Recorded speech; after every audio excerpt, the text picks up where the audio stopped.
Welcome back to allegedly brown. मेरा नाम है मीरा इस्माइल। मैं हूं अब्दुर्रहमान। मेरा नाम है शाहरुख। और मेरा नाम है मशहूद अहमद।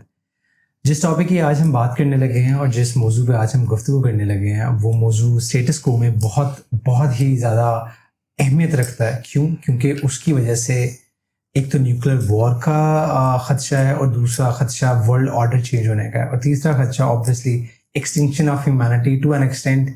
जो इमेजिन किया जाता है कि हिरोशिमा और नागासाकी में जब वर्ल्ड वॉर हुई थी, जब वहाँ पे न्यूक्स सारे यूएस की तरफ से भेजे गए थे, तो वहाँ पे जो एबनॉर्मेलिटीज़ बाद में आई थी, जो यंगर जनरेशन में आई थी, जो वहाँ पैदा हो रहे थे उनमें आई थी, वो यंगर जनरेशन में जितनी भी एबनॉर्मेलिटीज़ थी उससे ज़्यादा न्यूक्स में इस दफ़ा मवाद यूज़ किया जा रहा है और ज़्यादा एडवांसमेंट आ गई है।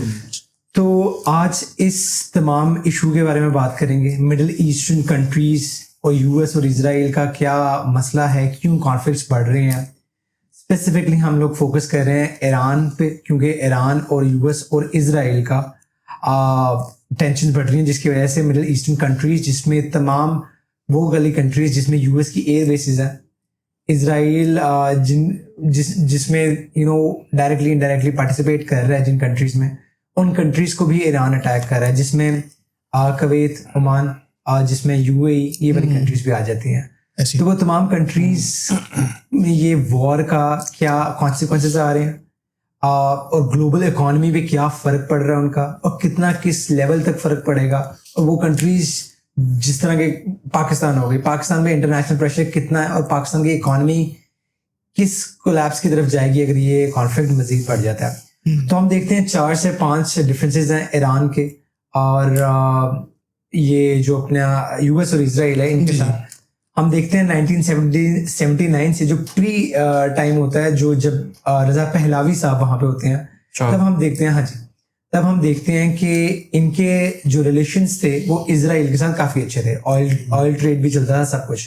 फिर 1979 पे एक ईरानियन रेवोल्यूशन आई, इस्लामिक रजीम बन गया, तभी एक स्ट्रॉन्ग अपोजिशन देखी इजराइल ने कि हमारे खिलाफ बन गया है और ये लोग हमें ज़ायनिस्ट रजीम कहने लग गए हैं। They were calling them out on every front, even in UN, even in their Organization of Islamic Countries as well, OIC में भी कहने लग गए थे।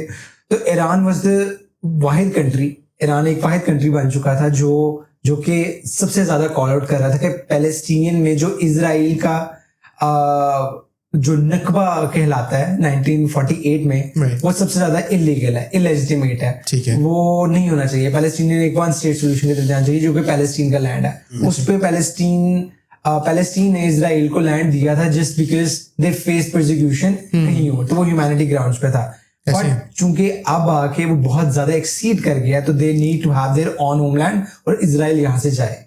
ठीक है, तो ये बहुत इवेंट था जिसने एक टर्निंग पॉइंट लिया था। इसके बाद ईरान ने शुरू किया था। ईरान ने नहीं, इस तरह से शुरू नहीं किया था। ईरान ने एक कॉल आउट किया था फॉर देम अटैकिंग पैलेस्टीनियंस। अच्छा, क्योंकि वो लैंड लेना चाह रहे थे। एग्जैक्टली, ठीक है, ओके। और वहाँ पे जो 3 रिलीजियस प्लेसेस हैं, ठीक है, उस प्लेस में काफी ज्यादा टेंशंस एस्केलेट करी थी। बैतुल मक़दिस है मुसलमानों का। It's also it's an expansionist sort of a regime who only seeks to expand to other regions. And we'll start with Miran. He's going to add to it. He's going to add the basic starting point, जिसकी वजह से ये start हुआ था सब कुछ और tension escalate कर गई। अच्छा, वेरी वेल पुट मशहूद। आपने जो इस सारी चीज़ की इनिशिएशन की तरफ रोशनी डाली है, बहुत खूबसूरत। लेकिन एक जो थोड़ा सा डिफरेंस है ना, वो यहाँ पे आता है कि इजराइल तो जो कर रहा था वो कर रहा था। इजराइल का जो ताल्लुकात थे, जैसे आपने एक चीज़ के ऊपर रोशनी डाली है कि इस्लामिक रेवोल्यूशन से पहले ईरान के बहुत अच्छे ताल्लुकात थे इजराइल के साथ। वो सेकेंडरी थे, ज़्यादा अच्छे ताल्लुकात थे यूएस के साथ। उसकी एक हिस्ट्री है यूएस, और यहाँ पे भी इजराइल से ज़्यादा यूएस का किरदार है, बिकॉज हमने एक ट्रेंड देखा है कि 20th और 21st सेंचुरीज के अंदर ये दो जो अदवार हैं, like very right when US got free from the problems of the World War II, everything got sorted. आपने blast कर दिया हिरोशिमा नागासाकी में, you were done with the Nazis.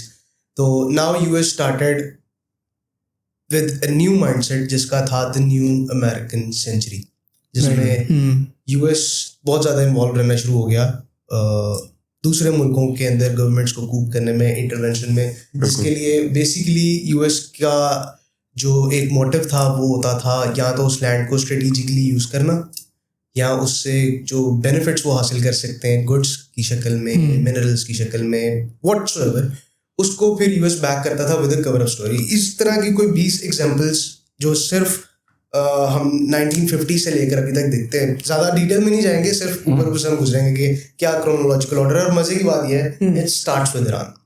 अच्छा, wow, okay. So the first regime, full circle. Exactly. So the first regime change starts in the era of 1950s. ठीक है, 1953 में under the leadership of Dwight Eisenhower, sorry. ठीक है, oil nationalisation हो रही होती है। मोहम्मद मुसद्दिक जो द देन प्राइम मिनिस्टर हैं, ये भी एक बड़ी मजे की स्टोरी है, हम अगले एक जगह पे इसको डिस्कस जरूर करेंगे।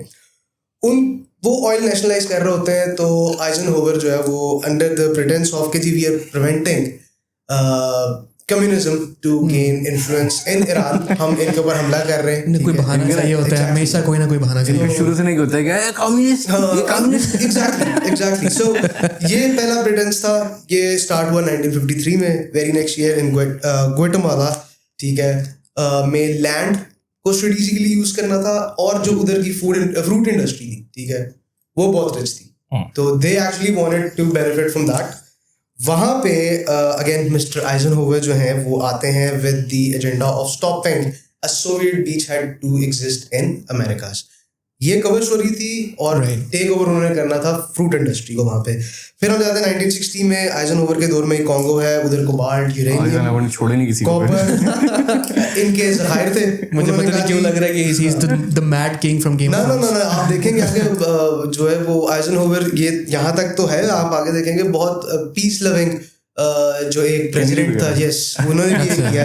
तो यहाँ पे उन्होंने कहा जी we are trying to restore the order and we are trying to stop the USSR influence in the region, इसलिए हमने इन पे हमला किया है, जबकि चाहिए उनको कोबाल्ट, यूरेनियम और कॉपर था। फिर वियतनाम वॉर जो 1963 में होती है, वियतनाम आप देखते हैं वहाँ पे रबर टिन का बहुत ज़्यादा ज़खायर है, प्लस एक स्ट्रेटेजिक फुट होल्ड था, ठीक है।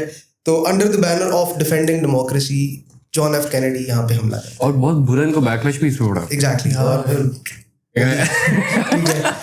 Very open minded US president, very few Pun intended. Pun intended. फिर ब्राजील में होता है, ठीक है, 1964 में, this time it was Lyndon Johnson.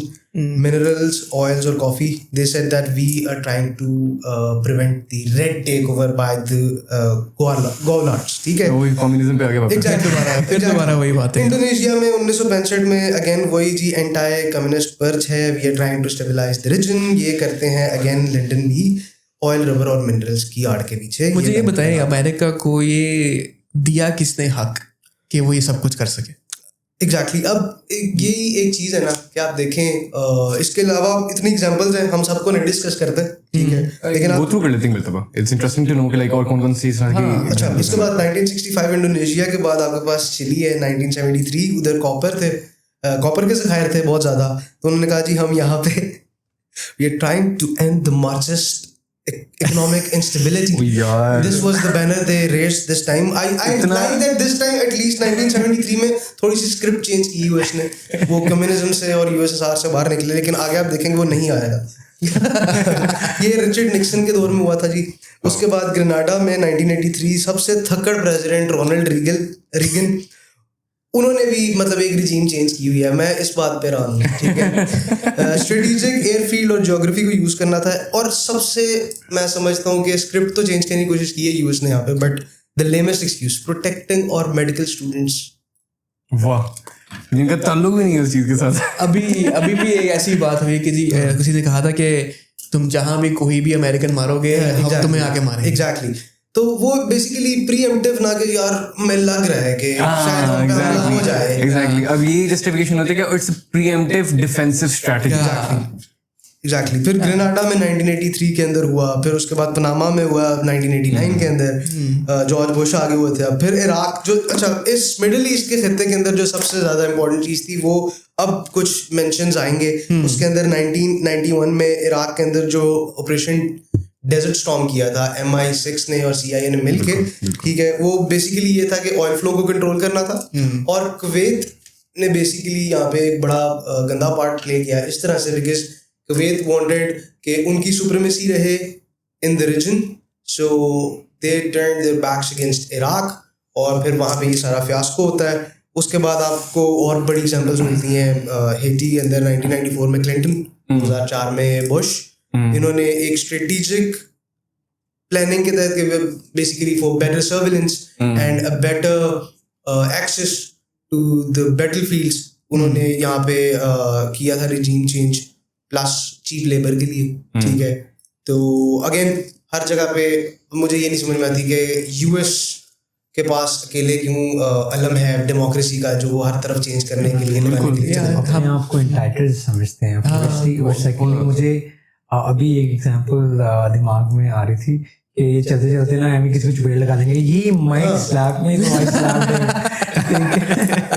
तो ऐसे ही है। और हम मुसलमानों ने भी कोई वो नहीं किया हुआ, अपने ही सबसे बड़े दुश्मन है, क्योंकि ऑटोमन एम्पायर के जब गिरी थी उसके फौरन बाद इंस्टॉल सऊदी अरेबिया में किसको किया गया, किसके थ्रू किया गया, इस वक्त Kuwait, Bahrain, Qatar, UAE, Saudi Arabia, हर जगह पे यू हैव यूएस लेड लोग जो कि इन पावर हैं। तो how can you refuse your masters? Exactly. अब आपके स्टेक्स ऐसे हैं ना, आपके स्टेक्स इस तरह के हैं कि नो डाउट मैं, शाहरुख, मशहूद, हम एक फैब्रिक से बने हुए हैं, ठीक है, जो कि इस्लाम का है। अगर थोड़ा ज़्यादा दीनी पहलू हो जाता है, लेकिन मसला ये है कि हमारे स्टेक्स इस तरह के हैं कि हम एक दूसरे का खून बहाने से, हम एक दूसरे को नुकसान पहुंचाने से दरेक नहीं कर रहे हैं। अब जो अगले कुछ मेंशंस हैं, मैं बीच में 2-3 स्किप करूंगा। अफगानिस्तान, इराक, वेनेजुएला, ये बहुत इंपॉर्टेंट मेंशंस हैं। उसकी रीजन ये है कि अफगानिस्तान के अंदर तो ये हुआ था कि there was a pipeline routes हैं, ठीक है, जो बेसिकली आपके जितने ये आपकी ऑयल की डिस्ट्रीब्यूशन है उसके अंदर एक तो बड़ा काम करामद है, plus Afghanistan is very rich in rare minerals, ठीक है। तो बेसिकली अब जो बुश साहब ने कहा ये कि 9/11 बेशक सऊदीया की तरफ से था और जो भी था, हम अफगानिस्तान को नहीं छोड़ेंगे, वॉर एंड टेरर हमने वो करनी है। 9/11 तो इनिशियली उसामा बिन लादेन भी नहीं ये कर, हाँ, बट अफगानिस्तान के ऊपर बेसिकली इनिशिएटिव कहा तो था वैसे if you ever see the videos it was a controlled demolition. It's a separate topic. CIA backed event of a Saudi person living in Afghanistan.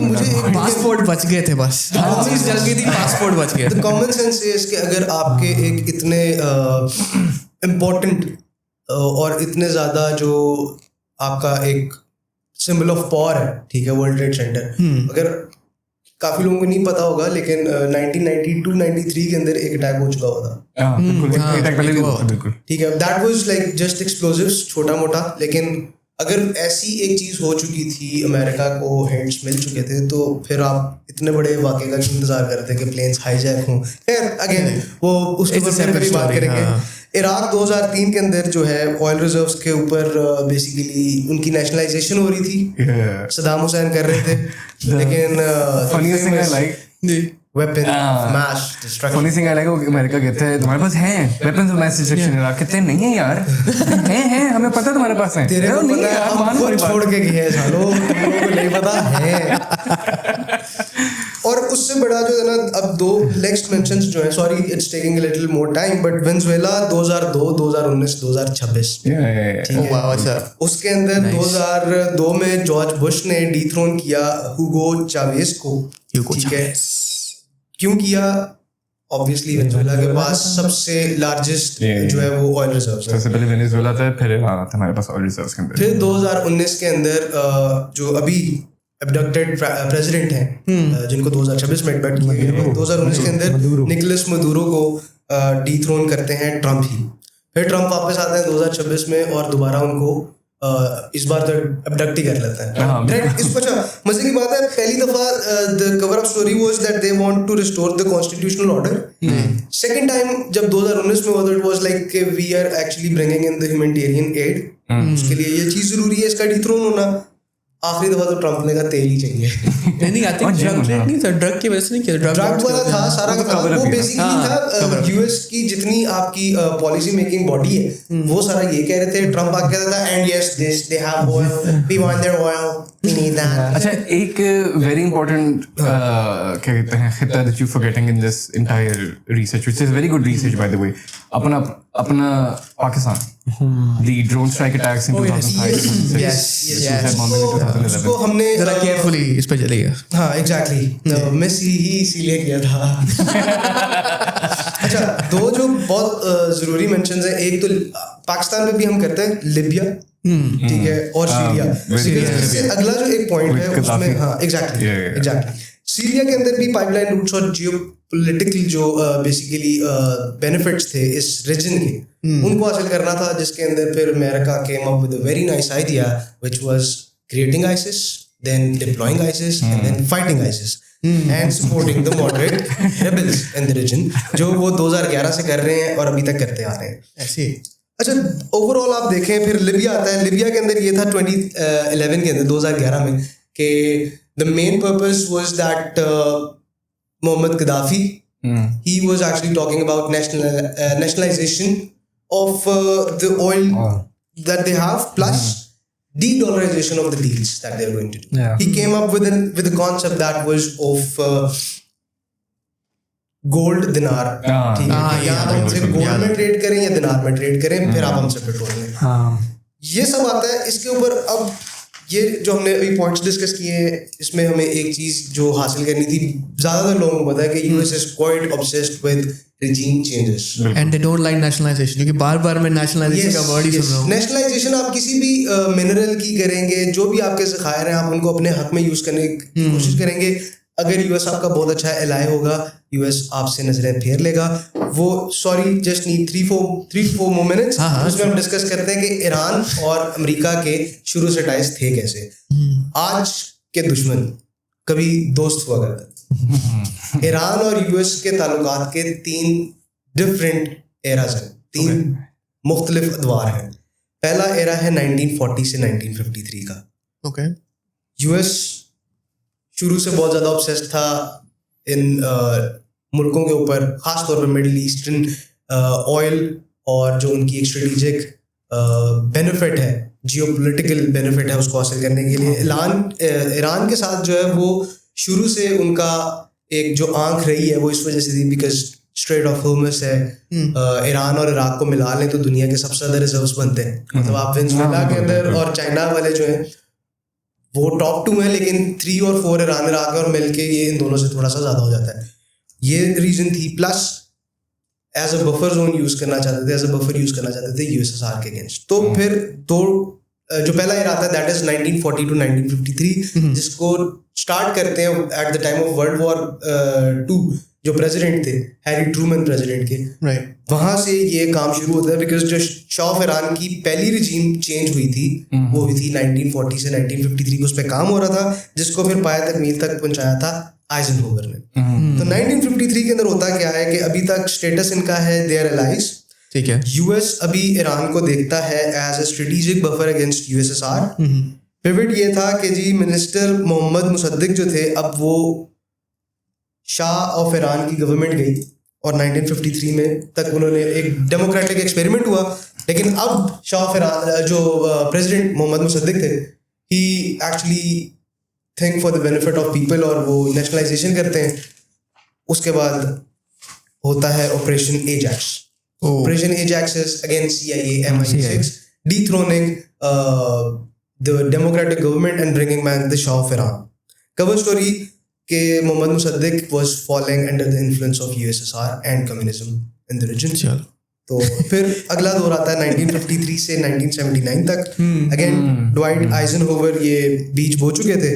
Iran becomes the policeman assigned by the USA in the Gulf. यहाँ पे डंडे के जोर पे Iran US की जो है वो मनमानियाँ करवाना शुरू हो गया गल्फ के अंदर, ठीक है। उसके बाद जो शाह ऑफ ईरान था वो मिडिल ईस्ट में गो टू लीडर बन गया यूएस लीडरशिप का, और द बिगेस्ट क्लाइंट यूएस ने बेनिफिट किया from very unrealistic but unfaded जो ऑयल प्राइसेस का और उसकी एक्सेस का, और as a listening post use हुआ अगेंस्ट USSR। ठीक है। 1979 के अंदर इस्लामिक रेवोल्यूशन आती है, शाह साहब को बाहर फेंक दिया जाता है।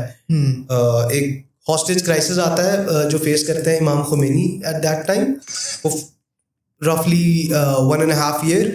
उसके बाद से ये हो गया कि एक बात तो बड़ी वाज़ेह होगी कि अब ईरान और अमेरिका के टाइज ख़राब हो गए। अब ईरान जो है वो अमेरिका की नज़र में सबसे बड़ा दुश्मन बन चुका था। उसके अंदर 1980 के अंदर उन्होंने एक चीज़ कोशिश की ईरान और इराक को लड़वाने की।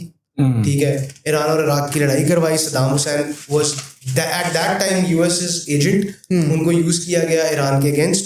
फिर 2000 के अंदर एक्सेस ऑफ ईवल और न्यूक्लियर पावर को देखने के लिए, एक्सेस ऑफ ईवल बेसिकली था जो ईरान की प्रॉक्सीज हैं रिलीजन बेस्ड इस रीजन के अंदर, उनको और न्यूक्लियर जो बेसिकली फैसिलिटीज है ईरान की, उनको डिसमेंटल करने के लिए ये सारा हुआ। And these are 3 different phases जहाँ पर basically from the initial 2 phases जहाँ पे Iran and US were very good allies, अब वो दुश्मन बन चुके हैं। उसकी रीजन ये है कि अब ईरान की बका की बात आ गई, अब ईरान की मंशूर की बात आ गई। अब ईरान कहता है कि नहीं, अब हमें अपनी अवाम का फायदा चाहिए।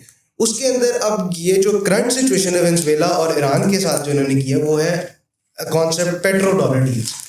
ईरान और वेनेजुएला चाइना के साथ एक डील करने वाले थे जिसके अंदर जो है बहुत सस्ते डिस्काउंट के ऊपर और डिस्काउंटेड प्राइसेस के ऊपर ज्यादातर जो ऑयल रिजर्व्स थे वेनेजुएला के और ज्यादातर जो ऑयल रिजर्व थे ईरान के, वो चाइना को इन युआन बेचे जाते। अच्छा, ओके, ये चाइनीज करेंसी। ईरान अभी यूरो और येन के अंदर ऑलरेडी कर रहा है, अब युआन के अंदर होने वाला था। तो दिस वाज समथिंग जो अमेरिका नहीं बर्दाश्त कर सकता था। तो जो अभी न्यू वर्ल्ड ऑर्डर की डिस्ट्रक्शन और इस सारी चीज़ों के अंदर ये सब चीज़ आ जानी थी। जो बेसिकली ये सारी अभी जंग है, that is to actually maintain और to continue the supremacy of dollar in the international trade of oil. one of the reason है। इसी के साथ बहुत डिटेल था और अच्छा था। माज़रत उसके लिए किया थोड़ा अच्छा, कोई माज़रत नहीं, बहुत अच्छा था। नहीं, that's very कि जिस तरह आपने बताया कि शुरू से ईरान अच्छा दोस्त था, फिर दोस्तियाँ खराब हो गई क्योंकि उन्होंने कहा कि बस यार उन असी अपने पे फोकस करना है, आप जरा अपनी स्क्रिप्ट चेंज करें और दूसरों के मुल्कों को छोड़ें, अपना मुल्क देखें। इसके साथ जो आपने पेट्रो डॉलर पे एंड किया है, that is great as well. तो इस पे दो से तीन बातें जो अभी मीरा ने भी डिस्कस की थी। It's really hypocritical of a state कि एक तो आप एक जगह इन्वेड करते हो, ठीक है, आप उनके पर्सनल अफेयर्स के साथ, उनके कॉन्स्टिट्यूशनल अफेयर्स के साथ आप इंटरफेयर करते हो। वहाँ पे उनकी अपनी let's say democratically elected government भी है, जो भी इस वक्त वहाँ पे सिचुएशंस चल रही हैं, instead of letting them deal with it, या उनके स्ट्रेटेजिक अलायंसेस जो उस रीजन के अंदर है उनको डील करने के बजाय आप खुद उसमें इन्वेड करके प्रॉक्सी गवर्नमेंट्स आप खुद इंस्टॉल करते हैं। And once they gain a little bit of power on their own, जब वो थोड़ा सा खुद मुख्तार रहता है, कहते हो यार ये ना ये नहीं, this is bad, and then invade them again. हम तुमको पाला हूं शंकर, अब तुम हमसे लड़ो लिटरली। और फिर वो अंडर द गाइस के अमेरिका जो होता है, जो यूजुअली करता है कि वो is such a democrat, no not a democratic but it's a regime in and of itself जो लोगों को वो आज़ादी और इंडिपेंडेंस दिला रहा होता है, उनको उस तरीके से वो सॉर्ट ऑफ लाइक राइट्स पहुंचा रहा है जो उनको पहले कभी नहीं मिले थे। सच अ हिपोक्रिटिकल स्टेटमेंट कंसीडरिंग कि आपके अपने स्टेट के अंदर क्या क्या हरकतें हो रही हैं या आपके अपने स्टेट में क्या क्या चीजें हो रही हैं। बड़ी racist state, racist, xenophobic, sexist, misogynist, patriarchal, very favoring on one kind of people, which is the white people essentially. और white supremacy के ऊपर ज़्यादा काम करता है। और बाकी जितने आपकी diverse nation हैं who are contributing to the nation in and of itself, उनको आपने बिल्कुल साइड पर ठोकर मार दिया। तो it's a very hypocritical thing.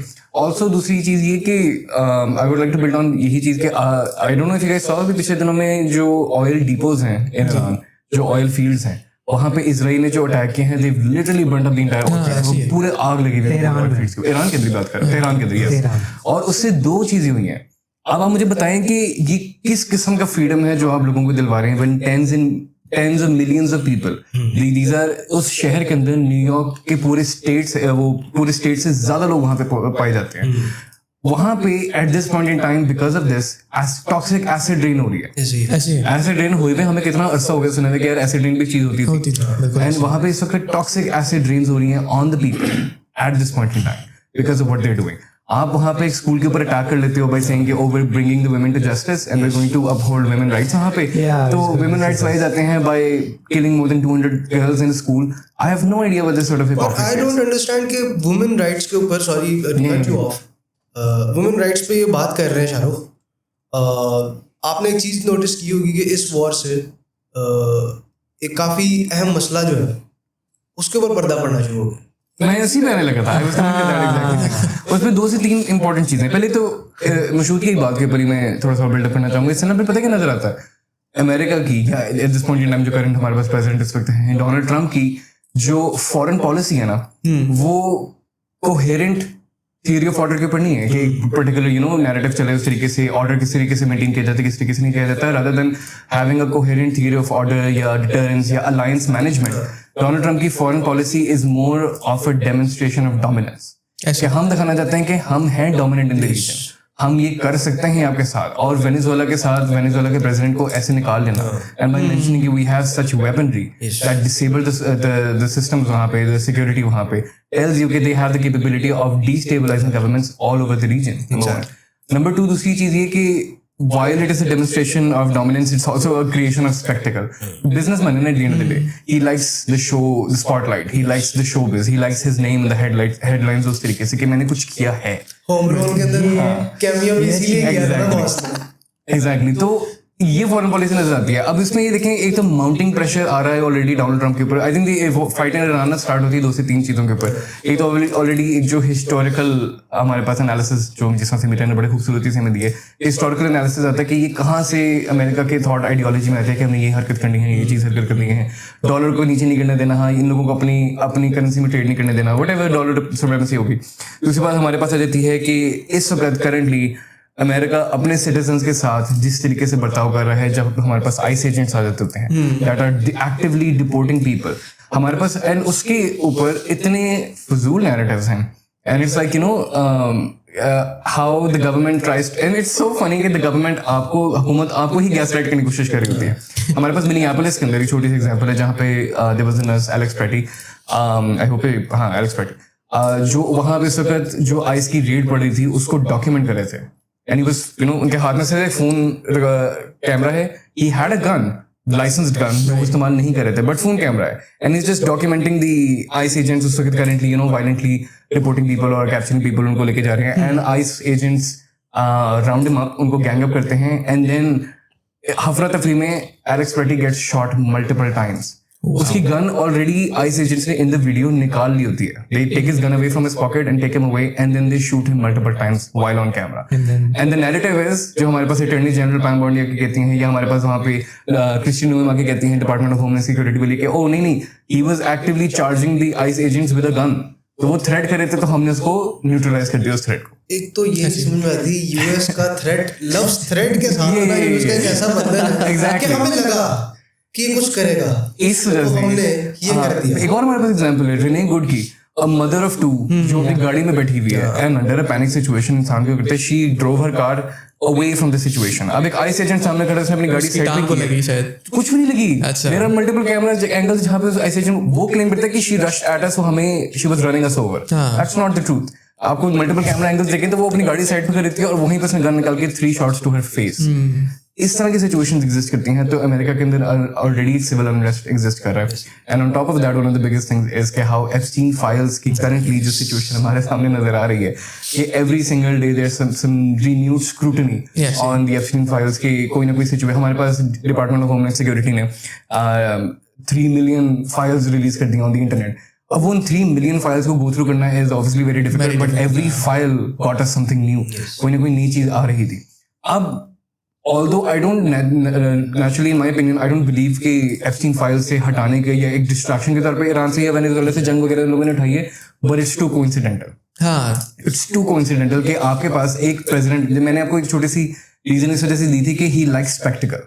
He likes a demonstration of dominance. उसकी वजह यही है कि अपने ऊपर से वो स्पॉटलाइट हटाने के लिए, ये दिखाने के लिए देखें I am doing something good for the American people, even though जब वो रेस में खड़े रहते तो ही वजह कि ये जो वॉर्स करते हैं यही वॉर्स नहीं करनी, उसकी इलेक्शन के मंशूर कैंपेन की थी, हमने वॉर्स नहीं करनी, एग्जैक्टली, और नहीं जाना, टैक्स पेयर मनी बचाना है, एग्जैक्टली वो बचाने के लिए वो इलेक्ट हुआ था, ये इसकी कैंपेन थी। तो इस वक्त रिपब्लिकन और डेमोक्रेट्स दोनों खिलाफ है कि भाई ये की कर रहा है, but the important thing is कि इस वक्त ना ईरान में स्पेसिफिकली जो भी जंग शुरू हुई थी towards the end of February early मार्च के दौरान, अटॉर्नी जनरल पैम बोंडी को अभी तक दे बीन होल्डिंग हर, उनको सबीना किया है to the court to you know give justifications जो भी सिचुएशन वगैरह चल रही है। हमारे पास मल्टीपल वीडियोस भी हैं जहाँ पे she is repeatedly being question about Donald Trump's name. Fun fact by the way, Donald Trump का नाम एप्स्टीन फाइल्स में is mentioned more times than God's name in the Bible. or Harry Potter's name in his own book. Yes. about Harry Potter. It's mentioned like about 100,000 times. Sir, the fact Jeffrey Epstein says कि दुनिया में सबसे ज़्यादा evil इंसान Exactly. मतलब Epstein कह रहे हैं ये सबसे घटिया, मतलब इसके बाद क्या बात है? Exactly. और शैतान है, मेरे से भी बड़ा शैतान है। The funniest thing is कि एक तो not the funniest thing. मेरे में डेबरा तो नहीं मिले। The most ironical thing is कि आप देखें आप किस तरीके से सारे नैरेटिव शिफ्ट हो जाता है हमारा सब्जेक्ट का। अभी at the time of recording कुछ दिनों पहले ही एप्स्टीन फाइल्स की रिन्यूड स्क्रूटिनी के ऊपर we found के legitimate of you know क्या कहते हैं witness statements and documented proof कि Trump sexually assaulted a 13-year-old. Yes, उसकी पूरी documented proof है on her witness क्या कहते हैं what's the word for it? Evidence नहीं एविडेंस नहीं, वो जो गवाही विक्टिम स्टेटमेंट वगैरह सारी चीजें हैं, बट न्यूज में is that being discussed at this point in time? Not at all. What is being discussed कि ओ इजराइल ने नया हमला कर दिया है, ईरान ने यहाँ पे हमला कर दिया है, अमेरिका इस वक्त वो करने लगा है, रोज नई कॉन्फ्रेंसेस हो रही हैं जहाँ पे Trump is saying oh we wiped out their entire you know system of order, हमने ये खत्म कर दिया वो खत्म कर दिया and what not. So you see कि how even though I don't believe क्योंकि this was a distraction from the Epstein files, क्योंकि considering कि it takes a lot of strategy, a lot of you know planning in advance to make sure कि something like this scale का happens. But knowing how Trump is और वो dimension पे आप देखेंगे जो स्ट्रेटजी थी वो फेल कर दी जा रही है ना, मतलब आप ईरान का अगर मुकाबला करवाएं यूएस के साथ, मैं इसराइल की बात नहीं करता, तो सराउंडेड बाय यूएस बेसिस, ठीक है, इतनी बेहतरीन फाइट पुट अप की है, मुझे यही लग रहा है कि लैक ऑफ प्लानिंग से ही आया है। बिल्कुल बिल्कुल। और ईरान का स्टेटमेंट भी जिस पॉइंट हो गया कि अभी तो ग्राउंड आई थिंक अभी भी ग्राउंड सोल्जर्स नहीं गए, बट उनसे कहा गया कि what happens if the ground soldiers come and उन्होंने कहा वो we are ready to waiting for them, बैठने के लिए तो बैठे हैं। बट इस वक्त the United States government is losing a lot of casualties in terms of soldiers. Trump से पूछा गया कि आपके सोल्जर्स इस तरह से you know they have been we receiving a lot of body bags वापस, तो उस पे कहते हैं ये तो होता है वॉर, ये तो होना जरूरी था। तो फिर This is how you bring peace. The new question is कि फिर हाँ exactly the peacekeepers, तो फिर क्या बैरन ट्रम्प को भेजेंगे 19 साल बैरन ट्रम्प को ड्राफ्ट करेंगे टू द वॉर इटसेल्फ? जरूरी अगर आप कहते हो कि वतन के बेटे जाके लड़ेंगे और फिर जाके मर जाएं उस कॉज के लिए, तो फिर अपने बेटे को भी भेजिए। My grandfather was actually an immigrant, so yeah, I wasn't the best guy yet. It's so funny, Trump को अपने आप को खुद एक्सक्लूड कर देना चाहिए, आइस के एजेंट से निकाल देना चाहिए। बट खैर anyways all of this is happening. और अभी एक और चीज भी दब गई इस चीज के अंदर ही, इस जंग से कुछ दिनों पहले ही सुप्रीम कोर्ट ऑफ अमेरिका ने स्टेटमेंट दी कि जो ग्लोबल टैरिफ्स ट्रम्प के हैं they're illegal and they should not happen. उस पे आपको पता है डोनाल्ड ट्रम्प क्या कहते हैं? 20% more tariffs on the world, 20% more। तो आपके पास एक ऐसा सदर है जिसके जो सुप्रीम कोर्ट की statements which are supposed to overrule any other statement, वो उसके ऊपर कहते हैं और फिर अपनी स्टेटमेंट देते हैं मजीद कि हम इसको और बढ़ाएंगे। सो इस वक्त जो करंट सिचुएशन चल रही है इन अमेरिका, इन ईरान, इन पाकिस्तान और anyway, the scrutiny is against the oppressors themselves, which is the United States। वहाँ पे उनकी अपनी अवाम, मेरे अपने काफी दोस्त हैं जो अमेरिका में रहते हैं और इस वक्त mass protest के अंदर वो participate करते हैं, whether that's against ICE, whether that's against the state itself जो इस war में हिस्सा ले रहे हैं। And the ironical thing is कि it's not just the left party or the left wing, it's the right wing participating as well। उन Republicans को भी लगे कि यार बस करो, हमने नहीं कहा था कि हमने जंग में जाना है। इस पे like कि अब्दुल साहब थोड़े से और मज़ीद इस पे। हाँ नहीं, what I want to bring to I think क्योंकि historically और overall जो बातें हुई हैं, that's a very good build up towards कि आज हो क्या रहा है, but I think जो the listener of today wants to know कि how that is affecting them।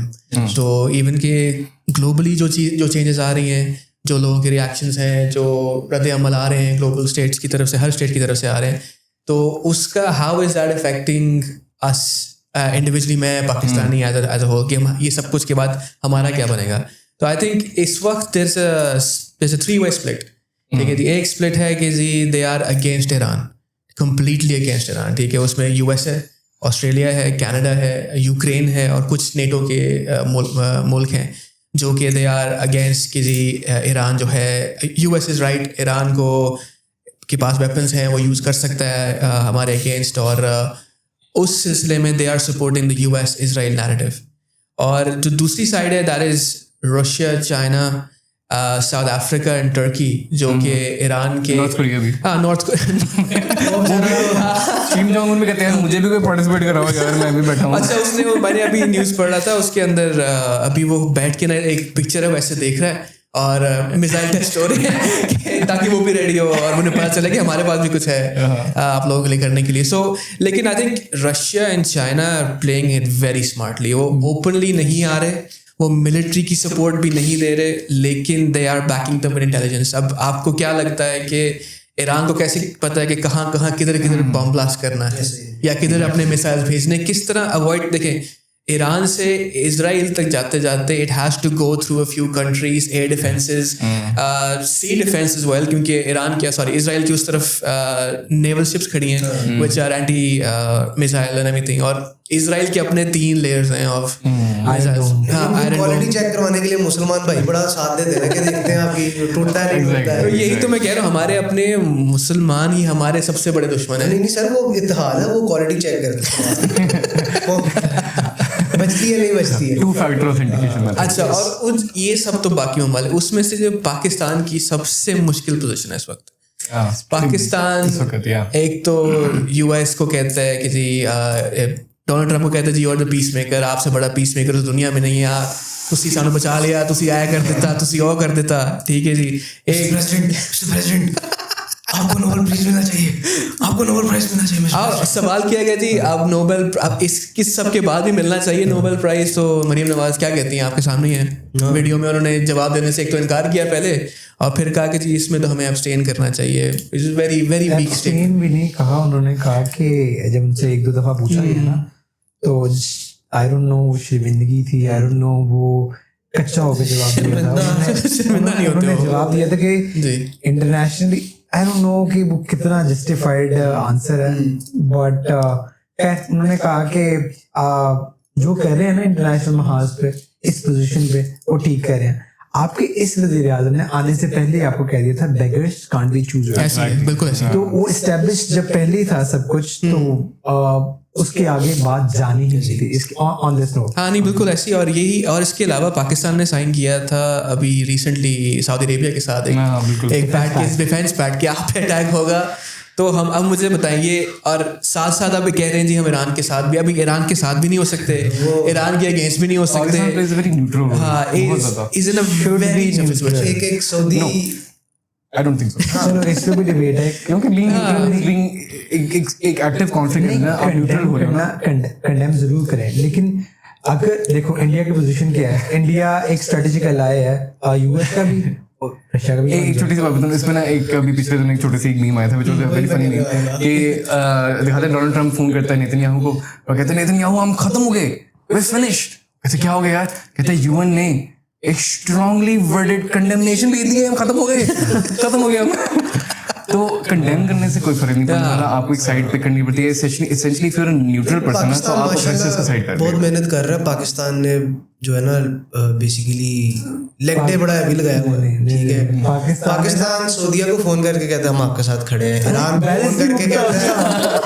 Iran को फोन करके कहता है हम आपके साथ खड़े हैं, फिर वो आपस में ईरान और सऊदीया कॉल करते हैं, कॉन्फ्रेंस कॉल करके पाकिस्तान कहते हैं तुम बैठ बस ये आपस में डील कर लांगे. पाकिस्तान ने कहा कि यार वो सारे अब हमसे पूछेंगे, हम भी के मसरूफ हो जाते हैं, अफगानिस्तान के साथ जंग छेड़ ली है. नहीं, वो टर्की मतलब जंग हो रही है ईरान की इजराइल के साथ, उधर बहरीन में हमला हो रहा है, तैयब उर्दगान और शहबाज शरीफ के बीच में टेलीफोनिक रब्ता होता है जिसके अंदर वो डिस्कस करते हैं खित्ते की इस नाजुक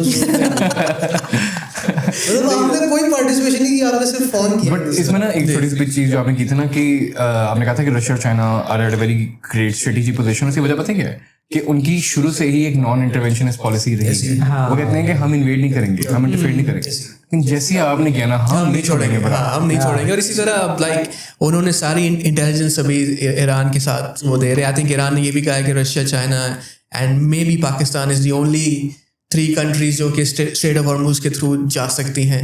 कंटेनर्स आपको ऑयल मिल जाएगा, लेकिन फिर भी हम सबसे पहले हैं अपनी ऑयल प्राइसेस रेज करने में। ये भी एक जिनके अंदर सर मैं कल देख रहा था कि किसी ने इंडिया के अंदर जो ऑयल प्राइस थी वीकेंड से पहले वही है अभी भी, ठीक है। पूरी दुनिया में कहीं नहीं बढ़ी, बांग्लादेश पूरी में दुनिया में 4 नहीं रुपए बढ़ी, बढ़े हैं, हमने सबसे ज्यादा बढ़ा दिए। पूरी दुनिया में कहीं नहीं बढ़ी। देखें जब प्राइस कम होनी होती है ना, वो कहते हैं जी हमारा 2 महीने का साइकिल होता है, बाइंग साइकिल होता है, तब जाके इफेक्ट होता है। 2 महीने बाद लोग भूल जाते हैं क्या होना होता है, लेकिन जब बढ़ती है अगले दिन बढ़ा दी इन्होंने। On paper is 55 rupees per litre profit. और इट्स सो फनी, अगर करते हुए ना तो 1 रुपए कम, 55 पैसे कम, 3 पैसे हेडलाइन ऐसे चलाते हैं। कम, हाँ, और फिर आएगा रुपए वो पेट्रोल कम हो गया कितना, 1.2 रुपए। मुझे याद है इसी गवर्नमेंट ने कहा था फ्लैट्स के बाहर खड़े होकर लंदन में कि जब आपका वजीर आजम रातों रात पेट्रोल की प्राइसेस बड़ी ज्यादा कर दे तो वो समझ जाए वो चोर है।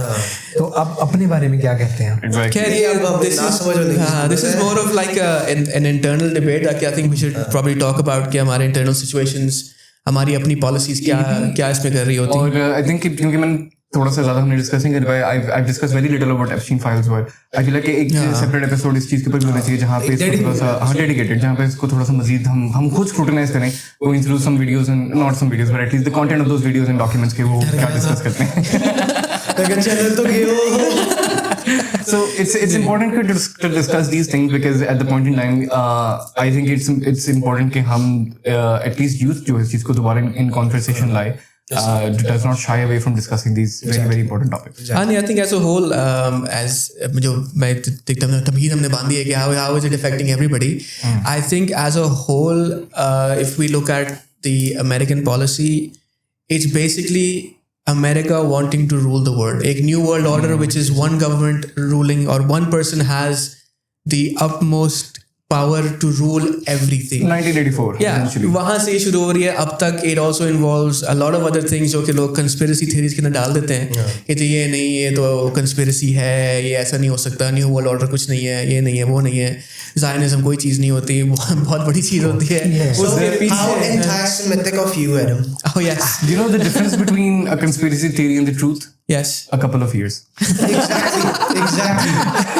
यार मुझे याद है मैं इससे पहले वर्क प्लेस पे बैठा हुआ था तो मेरा ना लोग चिढ़ा कर रहे थे कि भाई हकीकत टीवी देखते हैं. हर कोई करता है. भाई हकीकत टीवी देखते हैं. भाई का ये कहना है कि हर शहर पीछे अमेरिका है. होनी याद आ रहे हैं ताकू है अमेरिका साले हो.